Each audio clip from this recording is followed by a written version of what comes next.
population of 258.7 million people by 2016, of which around 85% practice Islam, is the country with the world's largest Muslim population. Indonesia's Islamic financial industry has grown steadily in the past 2 decades. However, Indonesia's Islamic financial market share is still relatively small. The market share of Islamic banks, for example, is only 5.3% of the national banking industry. This condition is far below other countries, such as Saudi Arabia, Malaysia, and United Arab Emirates. To accelerate Islamic financial development, the government of Indonesia launched the Master Plan for Indonesian Islamic Financial Architecture, or Master Plan AXI. The Master Plan contains studies and recommendations to improve the Islamic financial industry in banking, capital market, non-bank financial institution, as well as religious social funds, which cover hedge fund, zakat, and wakaf. Furthermore, the government has established the National Islamic Finance Committee, or KNKS, through President Regulation Number 91 of 2016. KNKS is directly led by the President and Vice President, with 10 members consisting of leaders for government and independent regulators. KNKS has been entrusted to accelerate, expand, and advance the development of Islamic finance in order to promote national economic development. KNKS will also play a role in harmonizing the efforts of regulatory institutions, government, and Islamic financial industry to ensure the realization of a synergistic and progressive Islamic financial system. KNKS, synergizing efforts advancing the nation.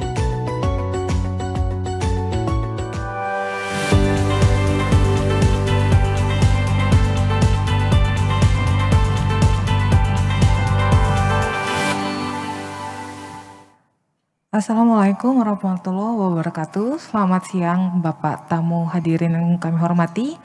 Setelah kita menikmati istirahat, sholat, dan makan, selanjutnya kita akan memasuki sesi wrap-up meeting yang akan langsung dipandu oleh Bapak Umar Aditya Warman.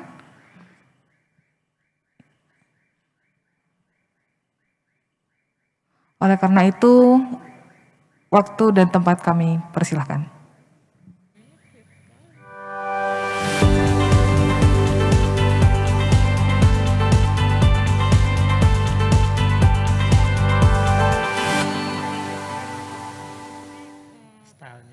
Multinasional kan bicaranya pendek aja, pendek, mungkin 2 halaman. Bismillahirrahmanirrahim. Assalamualaikum warahmatullahi wabarakatuh. Terima kasih MC. Alhamdulillah kita sampai kepada sesi terakhir dari rangkaian 2 hari rangkaian FGD tindak lanjut webinar strategis nasional Indonesia menuju produsen halal dunia. Di sesi terakhir ini merupakan sesi wrap up dari 2 hari yang FGD 2 hari yang sudah kita lalui. Kita merangkum beberapa poin penting dari pembicara, narasumber, maupun dari penanggap yang kami melihat saling komplement, ya, saling melengkapi sebetulnya. Dan beberapa yang cukup teknis justru yang di lapangan yang mungkin memberikan satu informasi baru atau update baru ke peserta di FGD kali ini. Jadi di sini ada satu format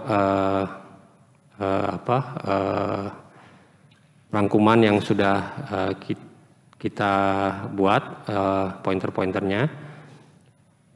Karena ini merupakan tindak lanjut dari webinar, maka diharapkan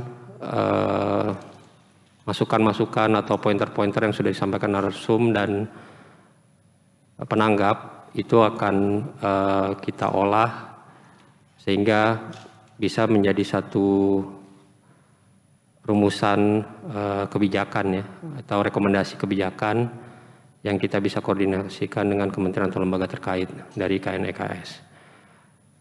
Jadi untuk mempersingkat waktu, kami undang juga peserta baik offline maupun online untuk melihat kembali poin-poin besar yang sudah kami rangkum, dan kami terbuka untuk kalau ada koreksi atau klarifikasi ya dari kementerian atau lembaga atau bahkan asosiasi undangan terkait untuk langsung mengutarakan ini ya koreksinya kalau ada koreksi. Mungkin bisa di-share screen yang wrap up-nya panitia.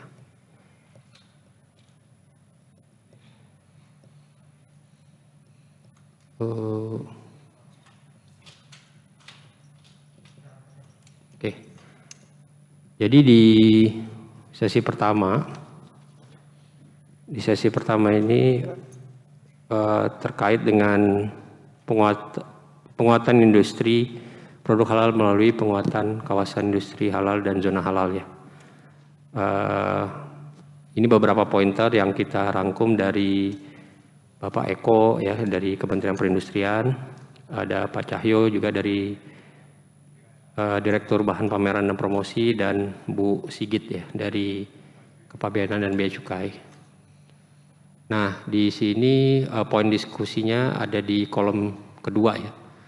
Mungkin saya tidak bisa membacakan satu persatu karena ini bagi kami semuanya penting gitu ya, tapi akan kita prioritaskan nanti di dalam pengolahannya. Yang kolom ketiga ini merupakan tindak lanjut ya, yang disampaikan oleh para narasumber maupun penanggap gitu ya. Karena ada beberapa penanggap dari kementerian atau lembaga terkait juga sudah mempunyai program yang direncanakan atau yang sedang berjalan gitu ya, yang perlu ditindaklanjuti bersama. Dan kolom keempat adalah stakeholder terkaitnya gitu ya, yang bertanggung jawab atas program tersebut, dan nanti bersama-sama dengan KNEKS dan anggota-anggota KNEKS juga dalam mewujudkan program yang ada di tindak lanjut ini gitu ya. Jadi ini yang dari sesi pertama gitu ya, poin discussion-nya terkait kawasan industri halal ini. Beberapa poin penting yang saya bisa angkat yaitu mengenai kolaborasi atau kerjasama ya antara BPJPH, MUI dan KNEKS beserta stakeholder lainnya dalam rangka merumuskan fasilitas-fasilitas yang dibutuhkan dalam KIH gitu ya, atau kawasan industri halal.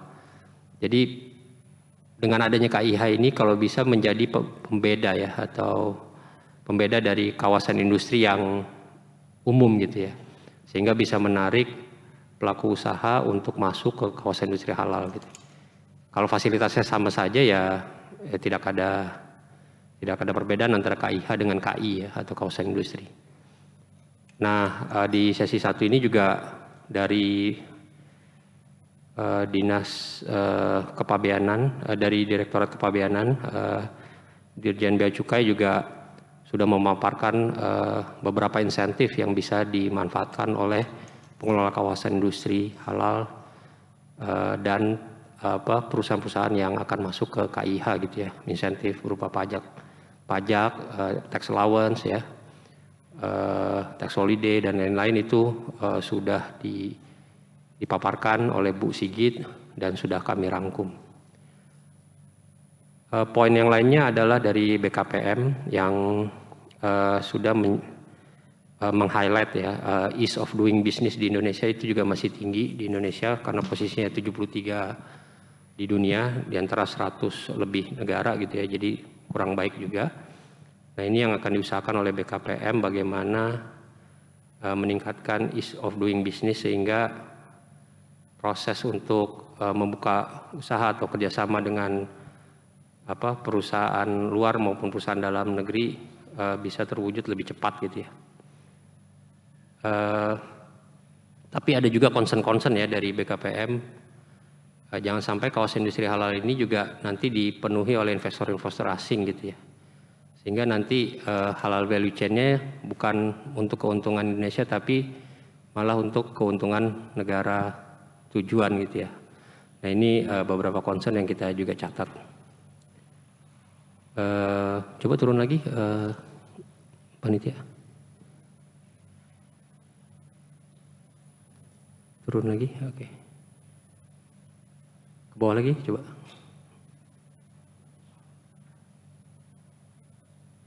Oke.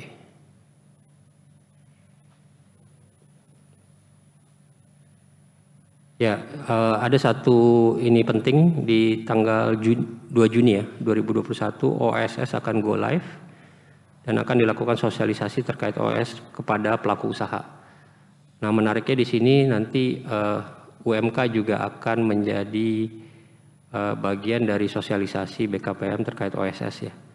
Jadi nanti UMK sendiri akan didorong untuk mendapatkan NIB sebelum mereka melakukan sertifikasi produk mereka ke dalam si halal ya atau sistem informasi halal yang ada di BPJPH.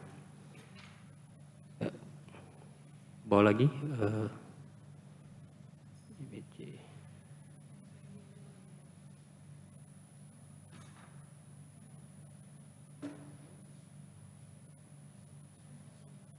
Oke.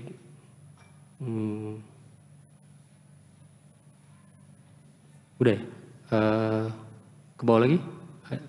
Bisa? Sudah ya? Oke, untuk tindak lanjut, ini ada beberapa poin penting yang disampaikan oleh Kemenperin sekarang sedang merevisi Permenperin nomor 17 2020 ya tentang tata cara pembentukan kawasan industri halal. Revisi ini diharapkan untuk lebih mempermudah pengelola kawasan industri untuk membentuk kawasan industri halal beserta pengawasan yang lebih terintegrasi dari Kemenperin gitu ya. Ada juga yang tadi OSS Go Live bulan Juni. Yang ketiga sosialisasi perizinan usaha melalui OSS kepada pelaku usaha.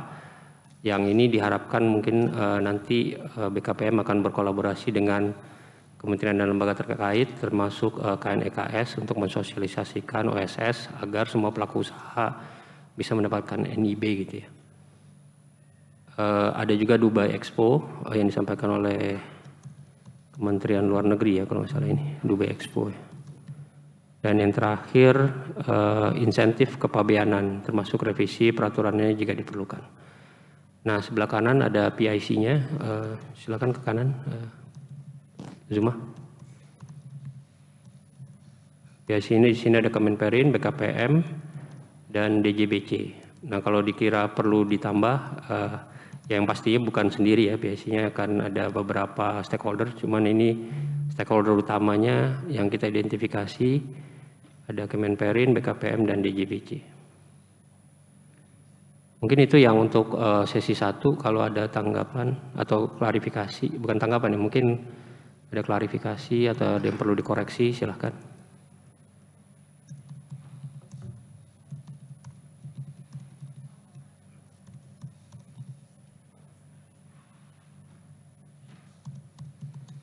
Ini ada komen di Zoom katanya gambarnya kurang jelas.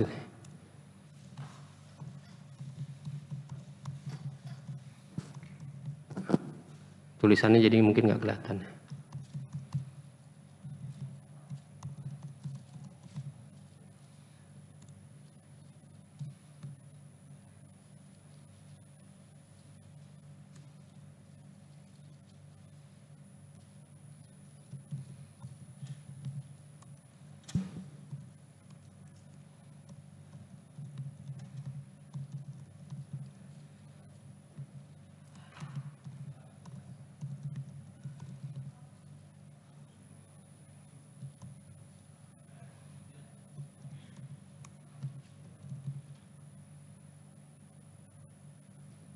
Bisa dari panitia?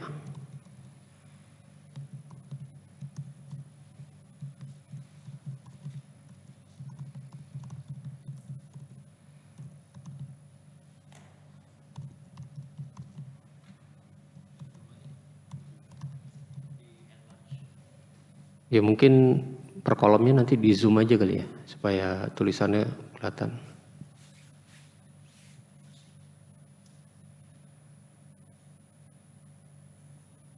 Oke, bisa kembali ke ini, ke Excel-nya.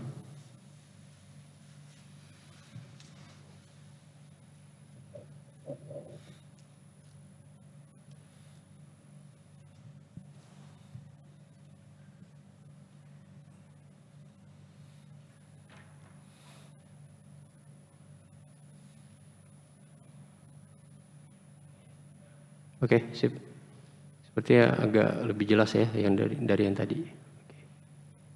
Oke, masuk ke sesi 2. Sesi 2 ini kita fokus kepada pengembangan program substitusi bahan baku impor.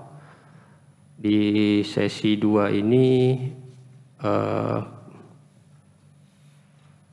pembicaranya adalah Pak Sailendra, Dirjen Perdagangan Dalam Negeri, dan ya Pak Sailendra, penanggapnya adalah Bu Elvina ya, dan beberapa penanggap dari online ya. Jadi pointer-pointer yang kita rangkum besarannya di sini. Kemendak meng-highlight bahwa bahan baku produk impor juga masih tinggi gitu ya. Ini sesi 2 ini cukup menarik waktu itu, walaupun hanya Pak Dirjen sendiri yang mempresentasikan, tapi permasalahan di lapangan memang cukup kompleks ya. Waktu itu juga kemarin kita bahas mengenai gula gitu ya, impor gula dan lain-lain. Nah di sini juga ada masih banyak BTP dan flavor yang diimpor dan masih perlu diperjelas status kehalalannya. Ini yang di-highlight oleh penanggap ya Bu Elvina. Setelah itu juga ada pointer mengenai informasi mengenai bahan baku ya yang perlu disosialisasikan kepada pelaku usaha.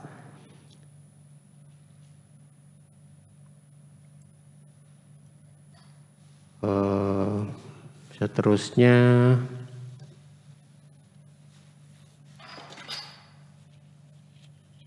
ya itu ya, yang UMKM sulit mengakses informasi kehalalan bahan baku. Jadi ini mungkin PR bersama juga, kalau kita perlu ada satu daftar ya, daftar bahan baku yang sudah jelas kehalalannya gitu ya.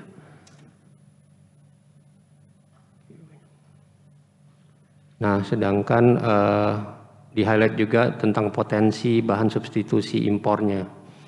Jadi bahan substitusi yang udah ada di Indonesia yang berpotensi untuk menggantikan bahan impor gitu. Tapi yang di-highlight sekali lagi oleh Pak Dirjen kemarin adalah tentang continuity ya, atau kontinuitas berkelanjutan ya.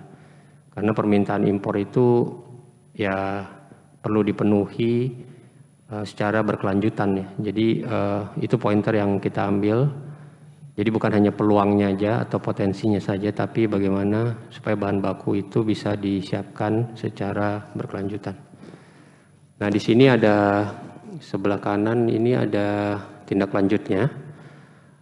Yang cukup penting adalah melakukan MRA atau Mutual Recognition Agreement dengan lembaga sertifikasi halal di negara lain ya. Ini kenapa glitch ya? Gitu aja, gitu aja. Oke. Yang sedang dilakukan atau sedang didorong oleh BPJPH. Karena memang permintaan dari negara lain itu cukup tinggi gitu ya untuk bekerja sama dengan Indonesia dalam melakukan MRA ya, atau Mutual Recognition Agreement untuk standar halal. Yang kedua, pembuatan dan integrasi database halal. Di sini keywordnya data ya, karena data juga masih menjadi masalah utama untuk produk-produk halal yang tersertifikasi. Yang ketiga, sosialisasi dan edukasi kepada UMKM terhadap ini ya tadi bahan-bahan substitusi impor. Yang keempat, ada riset potensi bahan substitusi impor atau kajiannya. Yang sebelum ini memang sudah kami di KNEKS inisiasi dengan mengeluarkan buku daftar bahan halal yang mempunyai titik kritis dan substitusi bahan non halal gitu ya. Nah, ini bisa menjadi acuan awal untuk stakeholder terkait seperti universitas gitu ya, atau kementerian lembaga lain untuk memperdalam riset terhadap potensi bahan substitusi impor ini. Yang kelima, penyusunan roadmap.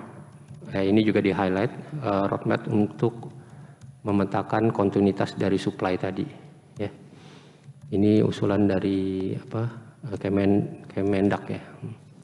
Jadi stakeholdernya di sini ada BPJPH, Kemendak, Kemenlu, stakeholder utama ya, BPJPH, Kemendak, dan Kemenlu.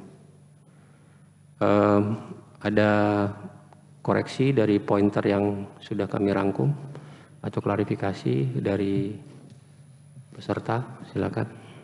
Atau ada yang mau ditambahkan?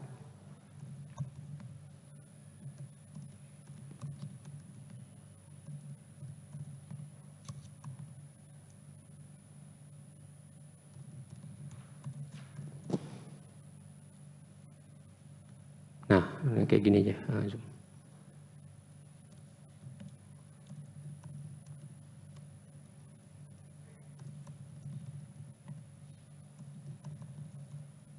Ini ada insight bagus juga dari Kadin ya. Kadin menyarankan agar penguatan ekspor halal. Oh, ini sesi 3. Yang sesi 2 dulu, Zoom. Sorry. Ini kita belum pointer-pointernya, apakah ada yang perlu ditambah atau cukup atau perlu dikoreksi.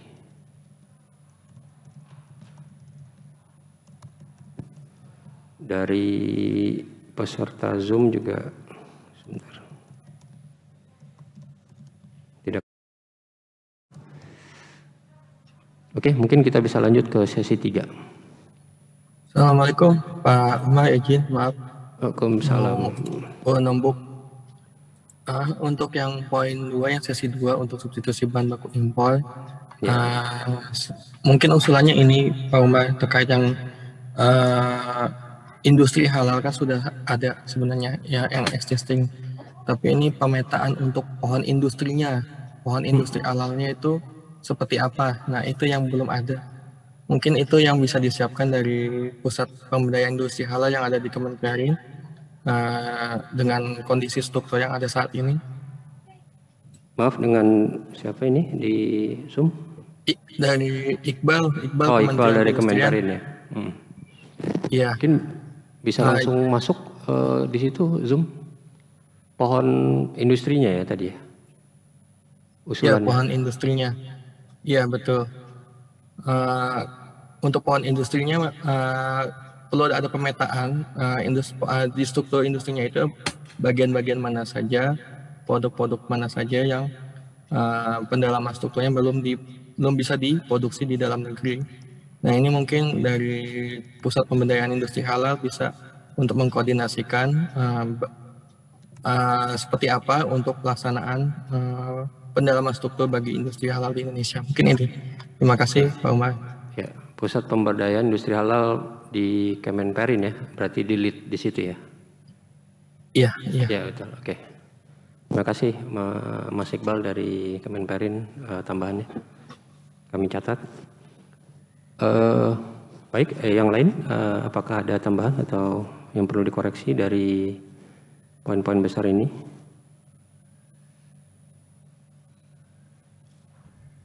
Pak, mohon izin Pak, dengan Ibu Tati.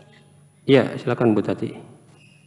Ya, kebetulan kami sedang menyiapkan lembaga pemeriksa halal ya Pak.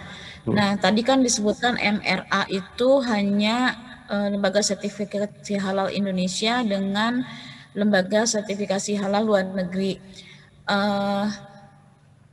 Kalau LPH kan bukan lembaga sertifikasi halal, tapi lembaga pemeriksa halal. Apakah mungkin melakukan kerjasama dan dikuatkan dengan MRA, dengan lembaga sertifikasi halal. Karena sepengetahuan saya, industri itu untuk mendapatkan sertifikasi halal registered ke BPJPH, kemudian dari BPJPH itu diarahkan ke LPH mana, atau industrinya boleh pilih LPH yang mana gitu Pak. Baik Bu Tati, mungkin saya bantu untuk menjawab di sini. Kalau dari diskusi kemarin di FGD, memang semua sudah setuju akan menjalankan UU JPH dengan turunannya ya Bu. Ada UU Ciptaker dan PP JPH ya, Jaminan Produk Halal, PP 39. Nah, yang sedang diusahakan sekarang ini oleh BPJPH adalah melakukan MRA dengan lembaga sertifikasi di negara lain gitu ya. Nah, ini yang sedang diusahakan bersama gitu Bu, supaya nanti khas kita atau standar atau prosedur kita mengenai proses sertifikasi halal ini saling mengenal gitu ya, Indonesia dengan negara lain. Mungkin yang Bu Tati pertanyakan ini mungkin yang sebelum UU JPH kali ya, atau waktu dulu LPPOM dengan beberapa lembaga pemeriksa halal di beberapa negara gitu ya. Tapi yang saat ini yang kami dorong sekarang ini ya dari BPJPH dengan lembaga pemeriksa halal di bukan lembaga pemeriksa halal, lembaga sertifikasi halal di negara kerjasamanya gitu. Mungkin itu Bu Tati. Jadi belum. Saya nggak bisa bilang belum atau apa, tapi ini karena ini wrap up ya Bu, jadi itu yang kita rangkum dari diskusi kemarin gitu ya. Karena ada 3 LPH kemarin, ada LPPOM juga, ada Sukovindo, ada PT Surveyor Indonesia juga hadir gitu, ada BPJPH juga. Ya. Terima kasih Bu Tati. Mungkin ada ini lagi koreksi tambahan atau klarifikasi yang lain.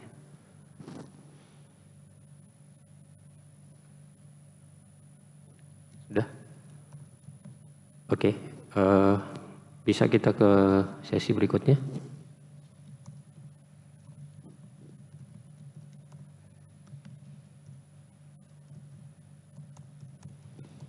Oke, baik. Sesi ketiga ini kemarin kita fokus kepada pembahasan penguatan daya saing produk halal Indonesia. Di sini pembicaranya ada Ibu Sri dari BPJPH, ada dari Kementerian Perdagangan juga, ada dari Kadin Kamar Dagang Indonesia, Ketua Komite Timur Tengah dan OIC, ada juga dari Direktur Perdagangan Pak Agustaviano Sofian ya. Penanggapnya juga ada dari LPPOM, dari GAPMI juga ada. Nah, beberapa poin besar yang kami rangkum dari diskusi tersebut, yang pertama, usulan strategi dalam penguatan daya saing produk halal Indonesia diantaranya adalah pembenahan data produk halal. Jadi kembali lagi concernnya di data produk halal ya. Dan pemenuhan kerangka regulasi beserta turunannya dan peningkatan kerjasamanya seperti apa. Ada juga BPJPH saat ini sedang menyiapkan tim akreditasi yang diberikan amanat untuk melakukan akreditasi LPH. Jadi LPH juga yang sekarang sedang mendaftar itu akreditasinya ada di BPJPH ya, menjadi tugasnya BPJPH. Kerjasama G2G yang sekarang didorong secara kuat. Tidak harus dengan institusi pendidikan yang mengatur terkait hal, namun bisa dengan perwakilan negara tersebut yang ditunjuk dan diberikan kewenangan untuk melakukan kerjasama dengan BPJPH. Nah, ini usulannya ya kemarin, seperti ini.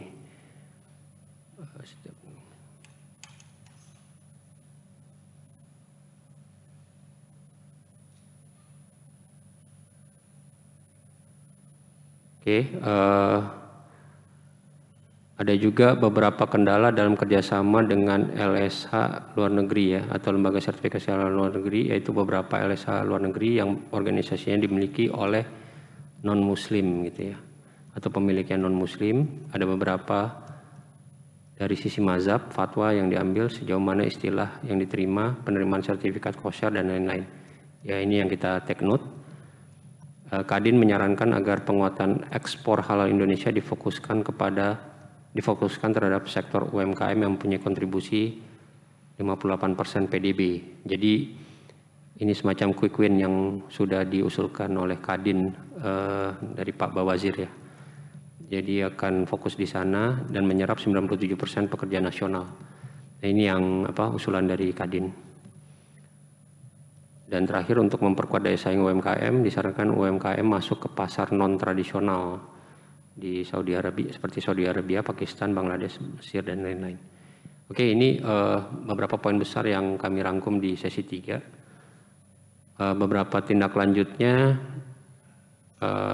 menyusun regulasi turunan dalam bentuk SJPH dan pedoman untuk sertifikasi dari beberapa produk ya. Setelah itu koordinasi dan konsolidasi untuk pemahaman dan penerimaan standar halal yang berbeda-beda di setiap negara. Ini memang PR betul, karena ya setiap negara juga mazhabnya juga berbeda-beda gitu ya. Jadi standar mereka yang mereka adopsi juga berbeda-beda, dan ini perlu diselaraskan antara BPJPH dengan LSH di negara tersebut. Setelah itu ada peningkatan kerjasama internasional melalui peran aktif dalam pameran halal internasional atau exhibition, optimalisasi peran ADDAK dan ITPC. ADDAK ini apa ya? Oh, atas perdagangan ya, atas optimalisasi atas perdagangan dan ITPC. Oh, ini yang perwakilan ini ya, perwakilan RI di yang ada 113 ya kemarin saya catat. Dan pemanfaatan fasilitas FTA, CEPA, EPA, dan PTA. Di sini stakeholder utamanya ada BPJPH, Kemendak, dan Kemenlu yang kami catat ya di diskusi kemarin. Silakan kalau ada tambahan, koreksi, atau yang perlu diklarifikasi.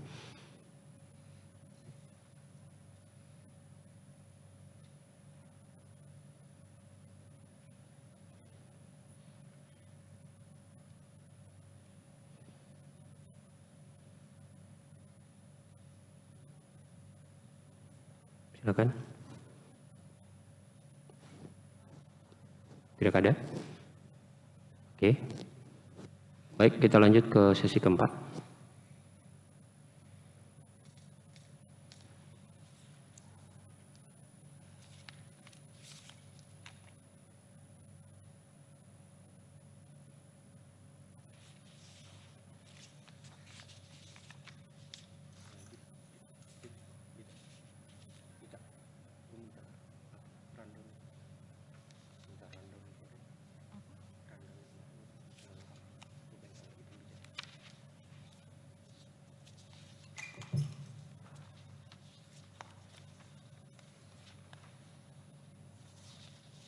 Oke, sesi keempat ini terkait penguatan sistem pelayanan sertifikasi dan ketertelusuran produk halal ya.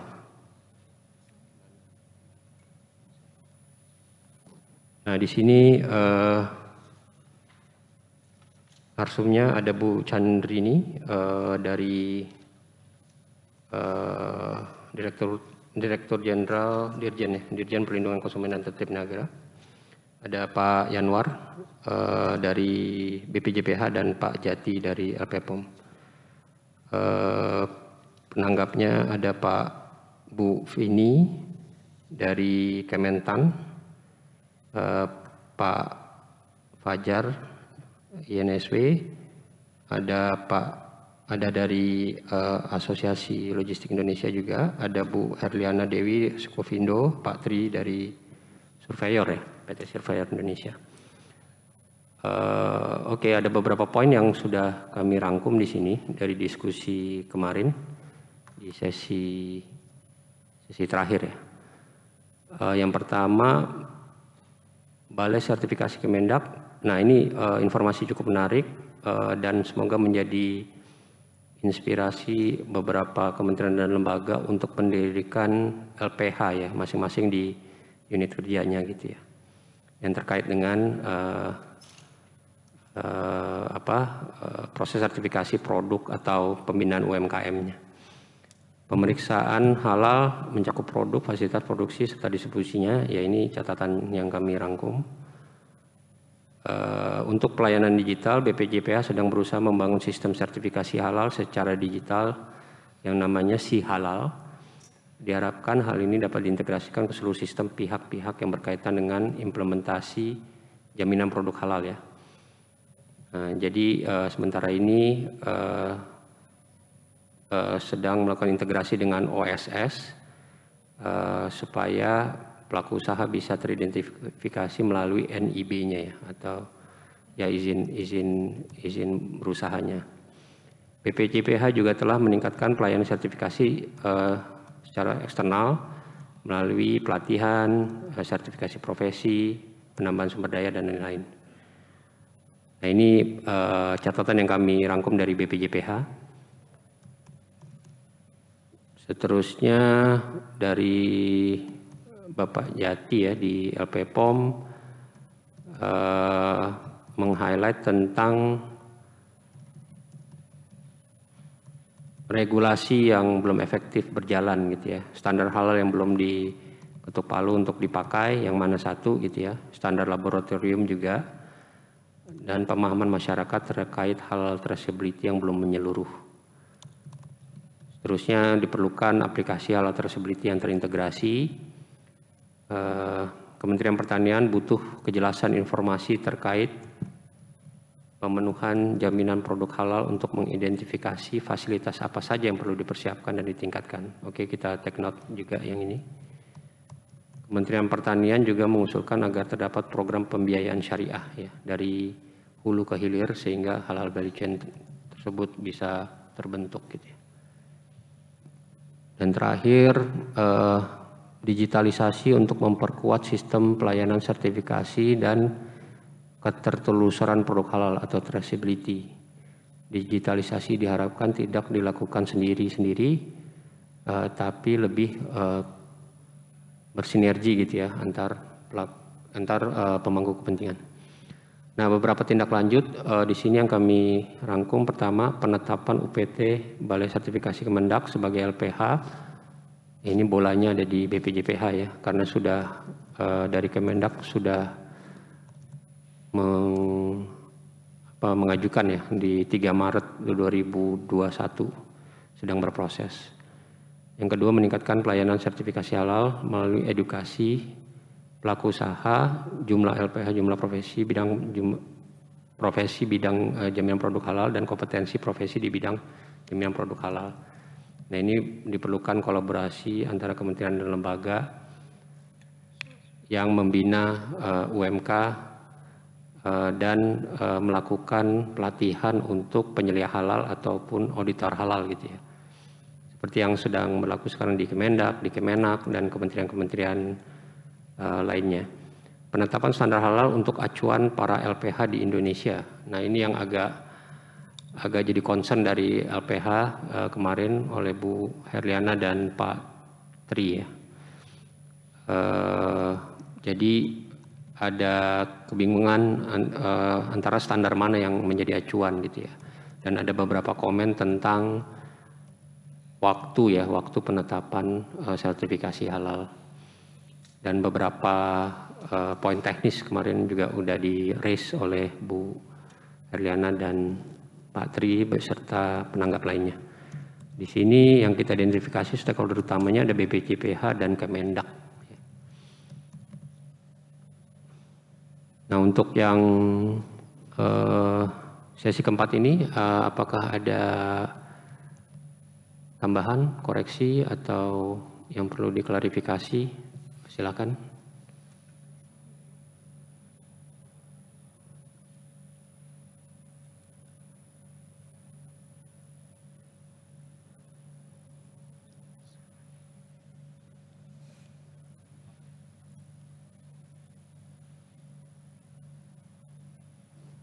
Silakan, Bapak Ibu. Assalamualaikum Pak Ahmad. Assalam. Ya, dengan Iqbal, Pak. Oh, oke, Umar. Mas Iqbal, silakan. Ya, untuk yang sesi 4 yang traceability itu sudah disebutkan mengenai dengan adanya halal value chain, BPJPH akan mencatat flow of information and goods dengan efektif. Nah ini sebatas mana jangkauannya, karena kalau misalnya kita bicara sampai ke produk halal ekspor yang tujuan ekspor, berarti kan akan menggandeng pihak dari Bea Cukai ataupun dari Kementerian Keuangan. Nah ini seperti apa? Karena di tindak lanjutnya belum masuk, ini mungkin bisa kita perjelas kembali untuk tindak lanjutnya. Mungkin demikian, kita mesti bisa mencoba untuk menyusun atau membangun sistem secara nasional, apakah itu kita libatkan dengan INSW untuk proses yang tujuan ekspor dan impor, atau seperti apa. Ini yang perlu kita tambahkan mungkin Pak Umar. Untuk yang sesi 3 yang terkait daya saing produk halal, daya saing produk halal akan meningkat apabila adanya efisiensi dari sisi produksi. Nah, selain produksi, biaya yang dikeluarkan oleh para pelaku usaha juga ada biaya distribusi atau biaya logistik gitu. Nah, ini perlu ada inovasi ataupun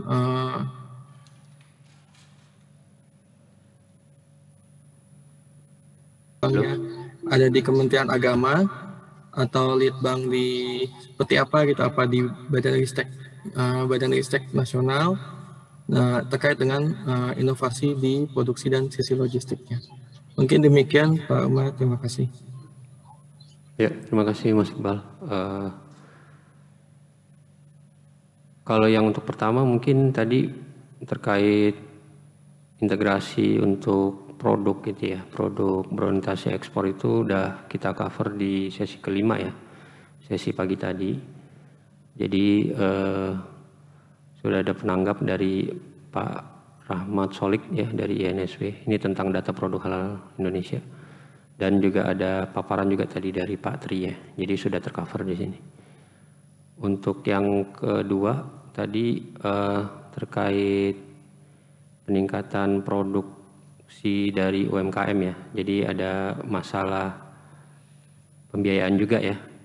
Nah itu juga sudah menjadi poin yang sudah kita rangkum, karena kemarin sudah di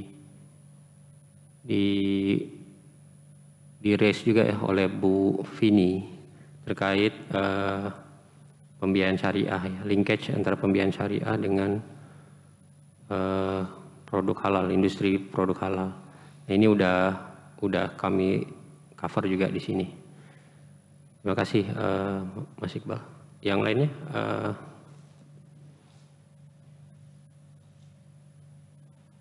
ada yang mau ditambahkan lagi? Sesi keempat ya.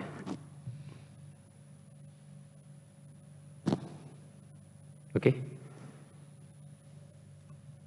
kalau tidak ada kita lanjut ke sesi kelima ya. Sesi kelima pagi tadi atau di hari kedua, ini tentang penguatan data produk halal Indonesia. Di sini pembicaranya pagi tadi ada Pak Susiwiono dari Kementerian Koordinator Perekonomian, PLT Deputi Bidang Koordinasi Perniagaan dan Industri. Ada Pak Tri juga dari Dirjen Bea Cukai, Pak Dharma Yugo dari Kementerian Perdagangan, dan Pak Junandi Marki ya dari Kepala Pusat Industri Halal Kementerian Perindustrian. Penanggapnya ada Pak Rahmat Solik dari NSW, ada Bu Vini dari Dirjen Peternakan dan Kesehatan Hewan Kementan, dan Bu Elvina. Nah, poin besar yang kami rangkum beberapanya diantaranya adalah jaminan produk halal di dalam UU Ciptaker telah mencakup beberapa poin penting seperti penetapan kehalalan produk, persyaratan pembangunan LPH, penetapan biaya sertifikasi halal, durasi proses penerbitan sertifikasi halal. Yang turunannya ada di PP 39 ya tentang jaminan produk halal. Yang kedua terkait kodifikasi Bea Cukai mendorong untuk mendetailkan jenis barang untuk kepentingan identifikasi produk halal, adanya payung hukum, ya, payung hukum untuk kodifikasi ini, dan implementasinya dilakukan secara bertahap dan tidak menghambat proses ekspor yang telah ada atau pelaku usaha gitu ya, tidak membebankan pelaku usaha. Ini poin-poin penting yang disampaikan oleh Pak Tri tadi. Seterusnya ada Bea Cukai yang menyampaikan 2 opsi mekanisme pengawasan, diantaranya sertifikasi halal sebagai persyaratan dalam penerbitan izin final tata niaga ekspor impor yang sudah ada, atau SKI diterbitkan oleh BPOM, sertifikasi halal sebagai standar wajib seperti skema SNI. Ini ada beberapa poin yang sudah kami rangkum. Bentuk tindak lanjutnya, Kemenko Perekonomian mengkoordinasikan persiapan sistem si halal dengan OSS tadi yang disampaikan oleh Pak Siswono ya. Memang secara intensif dilakukan integrasi antara si halal dan OSS. Seterusnya Kemenko akan mendorong penerbitan peraturan menteri dan peraturan kepala BPJPH sebagai aturan lebih teknis atas jaminan produk halal. Yang ketiga, perubahan sistem kode produk bea cukai atau BTKN dan INSW perlu didiskusikan lebih lanjut ya secara teknis. Perlu dilakukan MOU atau kerjasama antara BPJPH dengan Kemendak terkait pertukaran data halal. Ya. Jadi karena di Kemendak juga pegang data dan BPJPH juga sebagai pengumpul data juga. Nah ini yang perlu dikerjasamakan dulu ya untuk pertukaran datanya. Perlu ada MOU, ada payung hukumnya. Yang terakhir, memperkuat positioning sertifikasi halal sebagai suatu ketentuan wajib dalam perdagangan ekspor impor.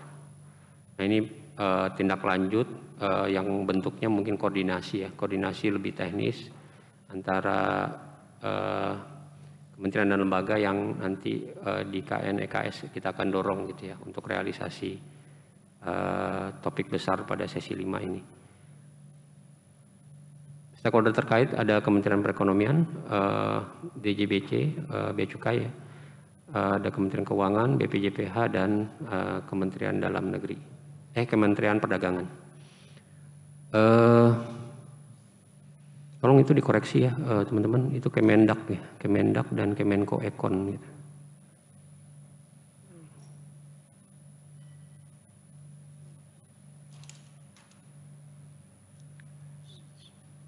Oke. Untuk yang sesi 5 kira-kira ada tanggapan, ada tambahan atau koreksi, silakan. Selamat siang Pak, mohon izin Pak. Saya Widya. Silakan. Terima kasih. Terkait untuk ekspor impor ini Pak, apakah nanti impact-nya suatu bahan baku itu harus menggunakan logo halal Pak? Kemudian mekanismenya nanti untuk, tadi kan ada data ya Pak, harus di-share antara Kemendak, BPJPH, apakah itu melalui sistem OSS atau INSW atau bagaimana ya Pak? Dan bagaimana dengan material-material yang misalnya memang baru dan mungkin lembaga halalnya belum ada MRA-nya dengan BPJPH, itu perlu dibuat mekanismenya seperti apa? Apakah ada proses yang bisa menjembataninya Pak gitu, sehingga kita tidak terkendala dalam menggunakan bahan baku tersebut gitu Pak. Ya baik, Bu Terima Widya. kasih Pak. Ya.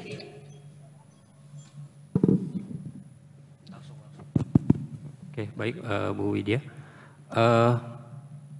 Mungkin saya bukan dalam kapasitas menjawab, tapi ini memang poin-poin yang kita rangkum di diskusi Ya, betul, 2 hari ini ya.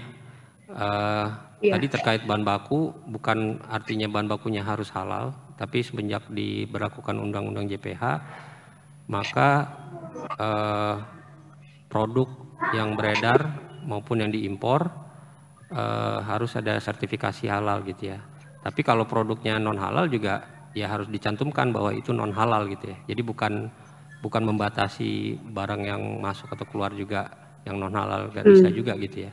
Jadi di UU JPH itu detailnya sudah ada dan saya nggak ingat redaksionalnya seperti apa, tapi diatur di situ. Gitu. Nah yang kedua tadi masalah data, pertukaran data ya. Jadi di sini memang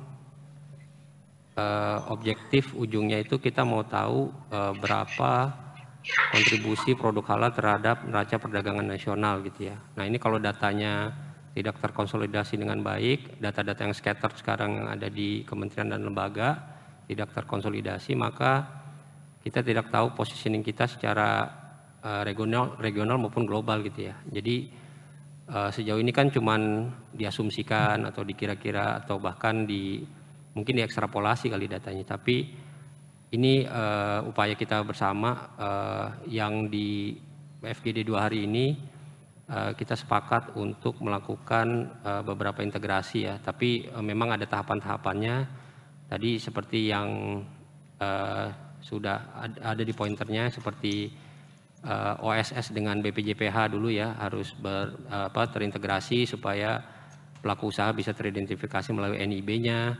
Nah selanjutnya akan disambungkan mungkin dengan sistem atau platform-platform digital yang ada di kementerian dan lembaga terkait seperti INSW nanti atau ke DJBC dan lain-lain gitu ya, supaya tadi produk halal itu bisa terekam gitu ya, berapa sih sebenarnya produk halal yang ada di Indonesia yang diekspor gitu ya, atau bahkan yang beredar gitu.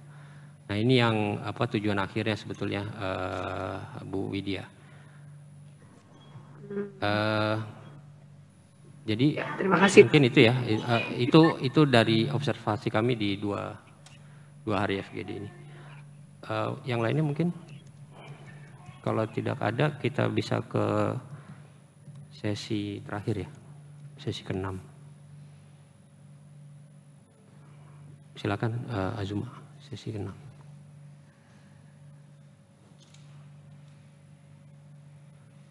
Oke, sesi ke-6 atau sesi terakhir yang berakhir pagi tadi juga.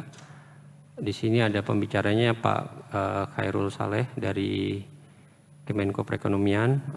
Beliau adalah Asdep bidang pemberdayaan ekonomi masyarakat dan kewirausahaan. Ada Pak Hanafiah juga yang hadir offline dari Kemenko UKM. Beliau adalah Asdep bidang usaha kecil dan menengah.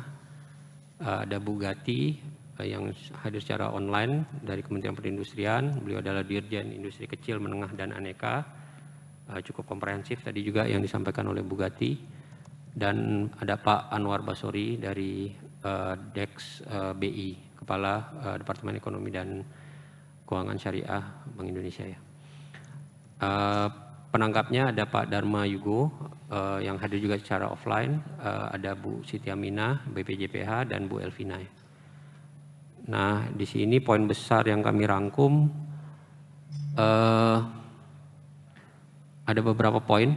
Jumlah sesi ke-6 ini terkait pengembangan industri halal sebagai pull factor bagi pengembangan UMKM agar menjadi bagian dari rantai nilai industri ya. Halal global melalui kemudahan perizinan dan pembinaan menuju sertifikasi halal. Di sini poin besarnya jumlah UMK disesuaikan dengan kriteria yang ada di PP nomor 7 2021 gitu ya. Nah ini yang permasalahan klasik gitu ya, menentukan UMK karena nomenklaturnya juga ada beberapa nomenklatur yang kita perlu selaraskan gitu ya. Pengembangan UMK, tapi karena udah ada PP-nya, nah ini yang perlu usaha-usaha atau upaya yang perlu diselaraskan. Pengembangan UMK belum terintegrasi dan belum optimal karena kegiatannya juga masih nempel di kementerian atau lembaga terkait dan mungkin belum ada semacam satu komando ke depan gitu ya, bagaimana mengembangkan UMK terutama UMK industri halal ke depan. Pentingnya digitalisasi UMK untuk berkompetisi, bukan berkompetensi nih ya, berkompetisi secara global. Pendampingan UMK merupakan hal yang penting dalam menaikkan kelas UMK. Kemenperin. Nah, ini ada yang menarik dari Kemenperin telah membangun klinik desain kemasan ya untuk pemasaran yang menjadi sub kemasan di Indonesia sehingga pemalsuan label halal bisa dihindari. Nah, ini ada poin penting dari Kemenperin. Sukovindo dan PT Software Indonesia sebagai LPH menghadapi permasalahan belum disahkannya tarif sertifikasi halal. Jadi yang sekarang ini yang sedang berjalan ada di LPPOM gitu ya, menggunakan tarif dari LPPOM.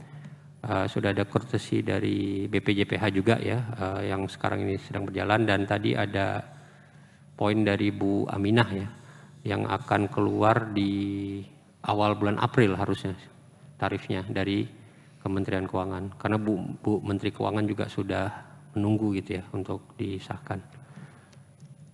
Dan terakhir, penyediaan halal dibutuhkan dalam rangka sertifikasi halal, sedangkan untuk self declare bagi UMK hanya dibutuhkan pendamping halal. Ini sebagai turunan dari PP nomor 39 gitu ya, yang terakhir PP nomor 39 tentang minum produk halal, bahwa sertifikasi reguler itu ada dua ya, sertifikasi reguler dengan sertifikasi melalui pernyataan halal, tapi kedua-duanya tetap memerlukan fatwa MUI gitu ya.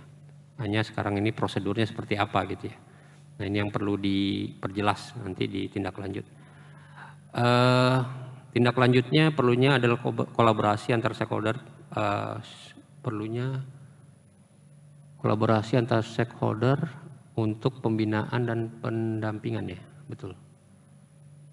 Coba ke kanan.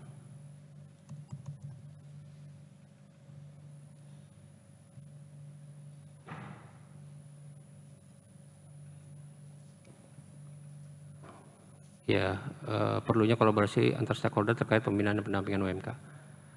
Stakeholdernya yang kita rangkum itu memang semua stakeholder, artinya semua kementerian dan lembaga, karena di setiap kementerian dan lembaga itu memang ada pembinaan terhadap UMK gitu ya. Jadi diharapkan ke depan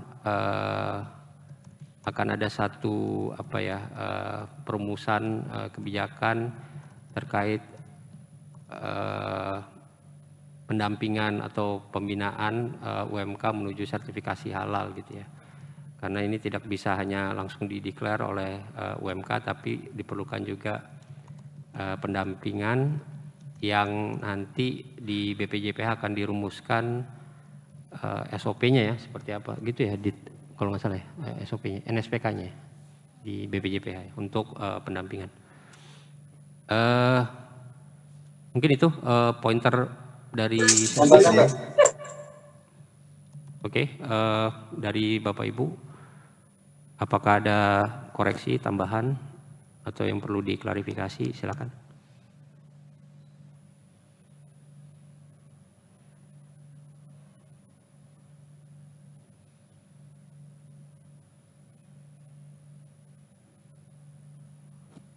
Tidak ada.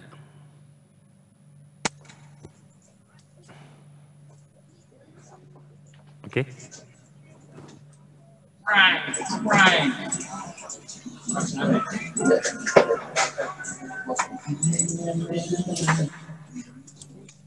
Seperti ada suara bocor nih. Permisi Pak, mohon izin. Oh ya, silakan Pak Handaru ya dari Kemenperin Pak, silakan. Saya Handaru dari Kementerian Perindustrian. Apa boleh minta tolong ditampilkan yang sesi pertama, karena tadi yang sesi pertama tampilannya tidak jelas. Maaf Pak, backsoundnya agak mengganggu. Boleh diulang Pak? Baik, terima kasih.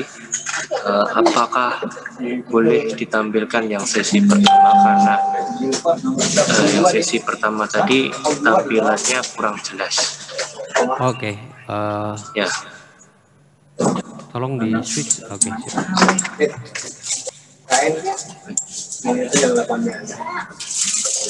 Bukan ini baju bawah. Ini tuh ibadah. Di mute. Jadi di sana nggak pakai.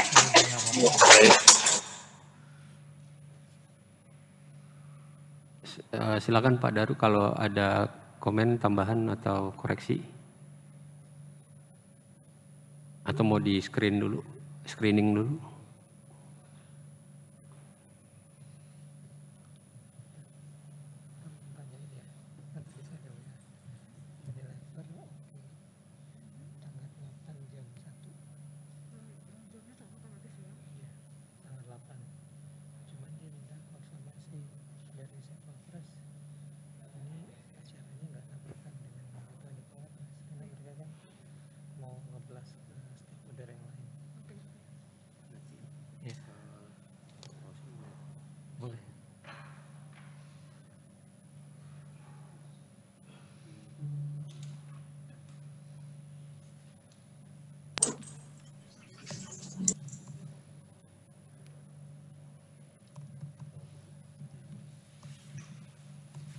Oke, Pak Daru ada koreksian atau cukup?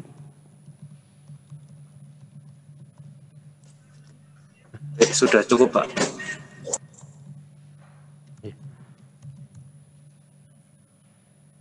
Oh gitu.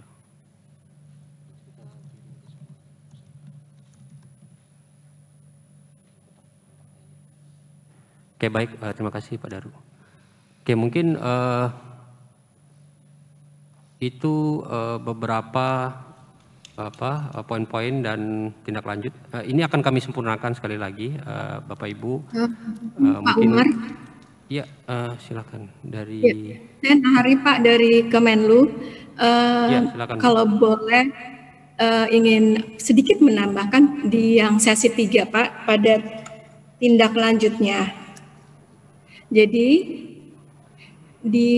pada tindak lanjut di sesi 3 itu ada disebutkan tentang peningkatan kerjasama internasional melalui berperan aktif dalam pameran halal internasional, kemudian keduanya optimalisasi peran ADDAK dan ITPC, ketiga pemanfaatan fasilitas FTA, SIPA, PTA. Dan itu PIC-nya Kemenlu dan Kemendak. Saya hanya ingin kalau boleh ditambahkan di yang poin 2 ini Pak, optimalisasi peran ADDAK dan ITPC itu. Mungkin perlu ditambahkan optimalisasi perwakilan RI, peran perwakilan RI, ADDAK dan ITPC. Kenapa saya sampaikan? Karena tidak di semua negara ada ADDAK, tidak di semua perwakilan ada ADDAK, dan tidak di semua negara ada ITPC, tapi di semua negara ada perwakilan. Jadi kalau hanya disebut ADDAK dan ITPC berarti ada cukup banyak negara yang tidak termasuk. Itu saja Pak, karena kan seluruh negara ini harus kita mempromosikan kerjasama internasional. Kalau diterima itu saja sarannya Pak. Jadi itu memang mencakup PIC-nya Kemenlu dan Kemendak. Baik. Perwakilan PEMA, ADDAK dan ITPC. Jadi ditambahkan optimalisasi peran perwakilan RI, ADDAK dan ITPC ya, begitu ya Bu? Ya, betul. Kalau ini berarti semua negara tercakup perwakilan RI. Kalau hanya tadi disebut ADDAK dan ITPC, mungkin tidak sampai separuh seluruh negara yang ada ADDAK dan ITPC-nya. Itu saja Pak Umar, terima kasih. Baik, terima kasih Bu Nahari ya dari Kemenlu. Kita sudah tambahkan. Ya memang ini disampaikan kemarin memang perwakilan ya, tapi tadi cukup informatif karena tidak semua negara ada ADDAK gitu ya. Jadi harus ya, ada supaya tercover ya Bu. Baik, terima kasih. Betul, Pak.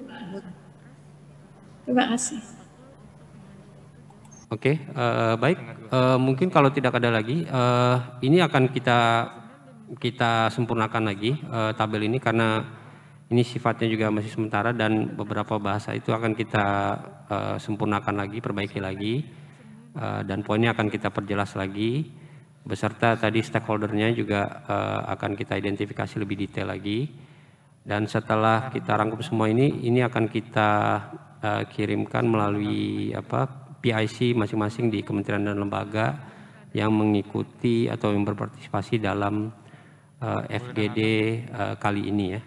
Jadi Bapak Ibu akan mendapatkan referensinya juga dan kita masih terbuka juga untuk beberapa mungkin masukan ya atau tambahan atau koreksi dari pointer-pointer yang sudah disampaikan narsum atau penanggap di FGD 2 hari ini. Mungkin itu saja sesi terakhir kita.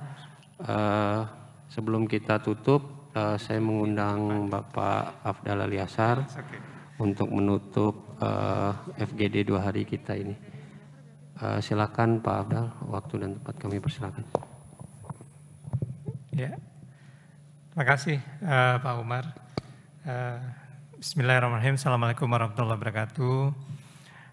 Yang terhormat Bapak Ibu yang ada di offline di ruangan ini dan juga di online yang tergabung di dalam platform Zoom. Alhamdulillah 2 hari ini kita sudah melaksanakan FGD sebagai tindak lanjut dari webinar nasional strategis Indonesia menuju pusat produsen halal dunia. Saya mengucapkan terima kasih dari partisipasi seluruh Bapak Ibu, seluruh kementerian dan lembaga yang berpartisipasi. Kami mendapatkan banyak masukan. Alhamdulillah, masukan-masukan ini tadi sudah kita catat, akan kita jadikan bahan untuk kajian lebih lanjut yang secara internally di Komite Nasional Ekonomi dan Keuangan Syariah nanti kita akan kerucutkan menjadi policy recommendation yang akan kita sampaikan kepada pimpinan Ketua Harian KNEKS dan juga nanti mungkin akan disampaikan juga kepada para menteri dan kepala lembaga yang menjadi anggota KNEKS untuk mendorong Indonesia semakin kuat lagi menjadi pusat produsen halal dunia. Jadi masukan-masukan tadi kami betul-betul akan melihat satu persatu kembali. Mudah-mudahan kita bisa dapatkan semacam titik-titik quick win begitu ya, yang bisa kita eksekusi di dalam waktu dekat ini bersama dengan Bapak Ibu di kementerian dan lembaga, karena memang fungsi KNEKS adalah sebagai lembaga sinkronisasi, namun dalam pelaksanaannya tentu regulasinya akan keluar dari kementerian dan lembaga terkait dan juga action di lapangannya juga akan dilaksanakan oleh kementerian dan lembaga terkait. Demikian mungkin dari saya, sekali lagi saya apresiasi sekali kontribusi dari Bapak Ibu semua. Mungkin demikian kita bisa menutup ya acara FGD tindak lanjut dari webinar Nasional Strategis Indonesia menuju Pusat Halal Dunia dengan mengucapkan hamdalah, alhamdulillahirrabbilalamin, wabillahi taufiq wa hidayah, wassalamualaikum warahmatullahi wabarakatuh. Mungkin kepada MC ada pengumuman lebih lanjut, silakan saya kembalikan.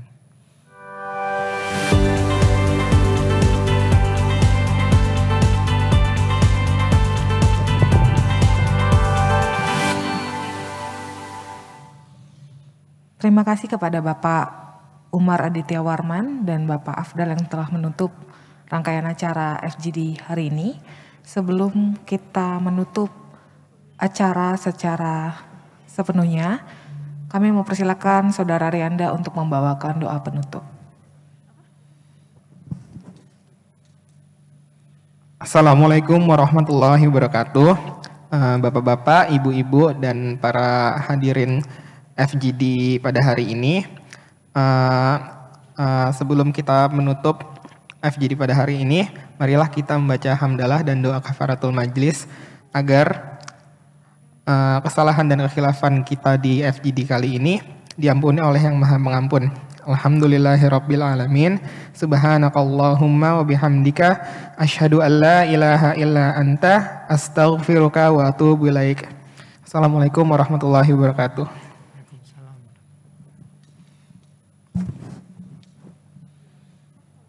Dengan berakhirnya 2 sesi pembahasan pada hari kedua ini, maka berakhir pula rangkaian acara FGD Indonesia menuju Pusat Produsen Halal Dunia. Kami mengucapkan terima kasih atas waktu dan kehadiran para direksi manajemen eksekutif, direktur dan pejabat sekretariat KNKS, Bapak Ibu narasumber dan penanggap, serta para hadirin yang kami hormati.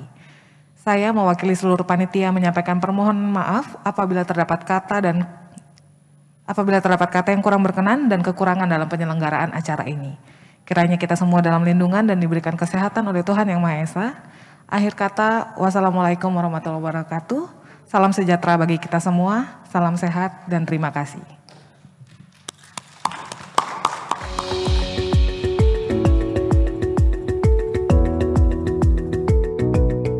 Indonesia is the largest country in Southeast Asia with huge potential of Islamic economy and finance.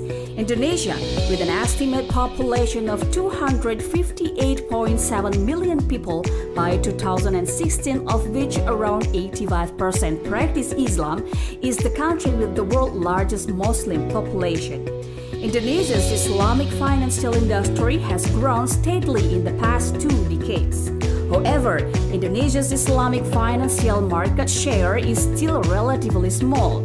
The market share of Islamic banks, for example, is only 5.3% of the national banking industry.